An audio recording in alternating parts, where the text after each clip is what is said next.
Mga puso apat, kagin palubong na nga bangkay, gin pakutot, agod makuhaan sa specimen. Angot, sa nadula nga isa ka preso sa Bacolod City sa tong 2022. Galing balita ang atong gitutukan. Siya kapalo ko nga may amuna, nga may tatlo ka bangkay nga na ano, do hindi ko katulog. Nagahilibion ang Iloy nga si Merlina matapos na ibaluan, naging paboran sang Korte Suprema ang ilahingyo nga writ of amparo. Ini may angot sa hinaling nga pagkadula sang ibata nga si Henry Tayo Jr. sang September 2022.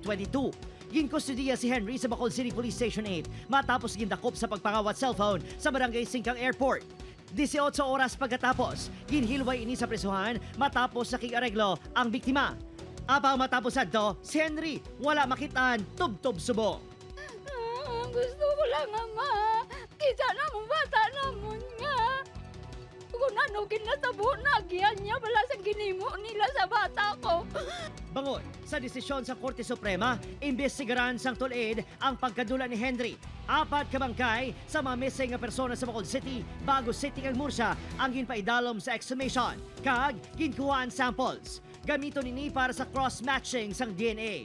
Sa mga pulis, subong akigig ko sa ilaya kay nga.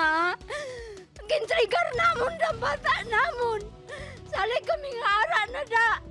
Tapos, tipti na. Tapos mo pa na natabo.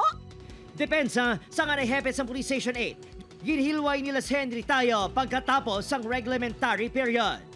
Handa man sila sabton ang aligasyon nga may kahilabtanan ang pulis sa pagkadula ni Henry. Sila man arrive sa na-prove naman na release naman sa amo nga time na reverse ang desisyon subong gani nga ga-effort kami nga pangita sa iya. Una ginbasura sa Regional Trial Court ang hinyo sa pamilya Tayo. Tubtob nakalabo sa Supreme Court kag gin-reverse ang desisyon. So gusto naman makita gid nga nakagwagid siya sa amo nga stasyon sa Backup 8 kay para syempre hindi na kami diya magbalik-balik sa Backup 8 kung makita man lang namo nga nakagwagid man isa wala man sila mayatag sa amon nga CCTV nga ebidensya. Opo, Kiril Casillo, Adrian Priatos, 1 Western Visayas.